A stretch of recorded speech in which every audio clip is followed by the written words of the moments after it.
Naghatid ng saya at serbisyong medikal sa mga kabataan ang isinagawang medical and dental mission ng mga tauhan ng Alfonso Lista Municipal Police Station sa isang paaralan sa nasabing bayan. Yan ang balitang hatid ni Police Master Sergeant Ermelinda Cacleong.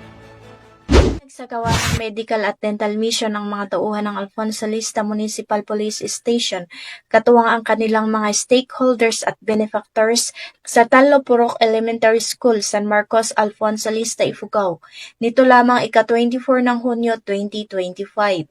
Naging matagumpay ang aktibidad sa pangunguna ng Alfonso Lista Municipal Police Station sa pamumuno ng Acting Chief of Police na si Police Captain Ruben C. Balanoy at aktibong suporta ni Dr. Ariana Taklay ng Gets Helping Hand Foundation, katuwang sina Dr. Jerry P. Alipio Basco, Alfonso Lista Municipal Health Office na kinatawanan ni Dr. Crisa B. Onyate at Miss Corazon B. Olivan, U.S. Ambassadress. Ang aktibidad ay dinaluhan din ng mga tauhan ng Ifugao Police Provincial Office sa pangunguna ni Police Major Richard B. Ananayo, Deputy Chief ng Provincial Community Affairs and Development Unit, kasama ang mga tauhan ng Lamot Municipal Police Station at 2nd Ifugao Provincial Mobile Force Company. Sa nasabing misyon, 162 ang nahandugan ng serbisyong medical tulad ng libreng konsultasyon, dental services, libreng blood typing at urinalysis, at lahat ng benepisyaryo ay nakatanggap ng libreng gamot,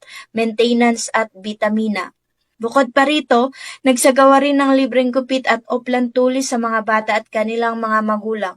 Habang lahat ng mag-aaral ng Tanlo Purok Elementary School at Child Development Center ay nakatanggap ng school supplies. Labis na tuwa rin ang naramdaman ng mga bata sa isinagawang mga palaro kung saan lahat ng mag-aaral ay nakahakot ng maraming papremyo. Samantala, pinasalamatan ni Police Captain Bolanoy lahat ng mga stakeholders at benefactors sa kanilang aktibong suporta na nagresulta sa positibong impact sa komunidad. Ipinaliwanag naman ni Dr. Ariana Taklay, major stakeholder ng nasabing aktibidad, na simula nang nagsimula ang kanyang medical mission ay katuwang na niya ang pambansang pulisya dahil malapit sa puso niya ang mga miyembro ng PNP at kaisa sa mga adhikaing makatulong sa mga lubos na nangangailangan. Mula dito sa Ifugao, ako ang iyong PNN correspondent, Police Master Sergeant Ermelinda Cacleong, alagad ng batas, tagatuguyod ng Balitang Pulis.